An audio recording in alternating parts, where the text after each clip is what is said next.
નવસારીની કે જ્યાં મોટા બજારમાં પાણીની લાઇનમાં ભંગાણ સર્જાયું। સિલોટવાડ પાસે અંડરગ્રાઉન્ડ પાણીની લાઇનમાં ભંગાણ।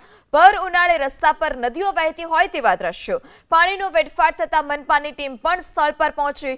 મુખ્ય માર્ગ પર પાણી ફરી વળતા વાહન ચાલકોને હાલાકી। તો આ નવસારીના દ્રશ્યો કે જ્યાં ભર ઉનાળે આ પ્રકારે રસ્તા પર જ પાણીનો વેડફાટ જોવા મળ્યો છે। પાણીની લાઇનમાં અંડરગ્રાઉન્ડ લાઇનમાં ભંગાણ સર્જાતા રસ્તા પર નદીઓ વહેતી હોય તેવા દ્રશ્યો।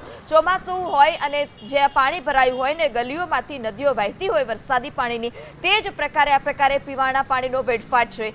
ઘટનાની જાણ થતાં જ નવસારી મહાનગરપાલિકાની ટીમ પણ ઘટના સ્થળ પર પહોંચી અને જે ભંગાણ છે તે ભંગાણના સમારકામની કામગીરી પણ શરૂ કરી છે। જે રસ્તા પરથી સ્થાનિકો પસાર થઈ રહ્યા છે તેઓને પણ હાલાકી ભોગવવાનો વારો આવ્યો।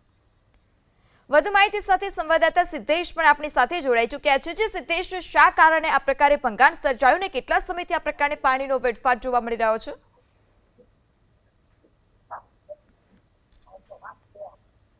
જી, નવસારીમાં અત્યારે આપણે ઉપસ્થિત છે મોટા બજાર વિસ્તારમાં। તમને દ્રશ્યો સીધા બતાવવા માંગીશ કે આ એ જ વિસ્તાર છે કે જ્યાં અંડરગ્રાઉન્ડ પાણીની ટાંકી અંડરગ્રાઉન્ડ પાણીની લાઈન જાય છે અને શહેરના મોટાભાગના વિસ્તારોમાં અહીંથી પાણી સપ્લાય કરવામાં આવે છે, પરંતુ પ્રેશરના કારણે આ લાઈનમાં ભંગાણ પડ્યું હતું અને લાખો લીટર પાણીનો વેડફાટ થયો હતો। સમગ્ર મામલાને લઈને જ્યારે મહાનગરપાલિકાના ઘટનાની જાણ થતા મહાનગરપાલિકાની ટીમ અત્યારે આવી પહોંચી છે। થોડોક સમય પહેલા જ અહીંયા આ ટાંકીનું રિપેર કામ થયું હતું। આ પહેલા પણ આવા દ્રશ્યો અહીંયા સર્જાઈ ચૂક્યા છે। અહીંયા કોંગ્રેસના કેટલાક નેતાઓ આપણી સાથે ઉપસ્થિત છે। રમેશભાઈ, શું પરિસ્થિતિ થઈ હતી ને કેટલું નુકસાન? સૌ પ્રથમ તો એક વાત તમને જણાવું કે આ બીજી વખત થઈ રહ્યું છે આ વસ્તુ। સૌ પ્રથમ વાર જયારે જૂની ટાંકી તોડવામાં આવેલી ત્યારે આ લોકોએ બેદરકારી વાપરીને એ ટાંકી તૂટતા મોટો પાઇપ ફાટી ગયેલો અને એના કારણે કરોડો ક્યુસેક પાણી રસ્તામાં વેડફાઈ ગયું હતું। લગભગ 15 દિવસ સુધી લોકોને પાણી નહીં મળેલું હતું। આજે જ્યારે સાઉથ ઝોનનો જે મેઇન લાઇન છે એ જર્જરિત હશે ને તૂટી ગઈ છે, એના કારણે આ મોટો ભૂવો પડ્યો છે અને એના કારણે હવે પાછું 5-10 દિવસ પાણી નહીં મળશે।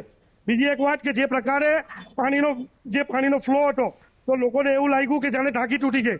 કઈ કહેવાય નહીં, આ રાજમાં ટાંકી પણ તૂટી શકે, પણ હમણાં તો આ પાઇપ તૂટ્યો છે અને જે પ્રકારે બેદરકારી વાપરી રહ્યા છે, પ્રજાના પૈસે પાટાઢીના કરી રહ્યા છે, એ જોઈને આપણે એમ લાગે કે આ વહીવટી તંત્ર ટોટલી કોરંબે ગયું છે અને જે પ્રકારે આ જૂની લાઈનો હજુ પણ ચલાવી રહ્યા છે, મને એવું લાગે કે આ તમામ વસ્તુનો સર્વે થવો જોઈએ અને તમામ લાઈનો પાછી નવેસરથી રાખવામાં આવવી જોઈએ।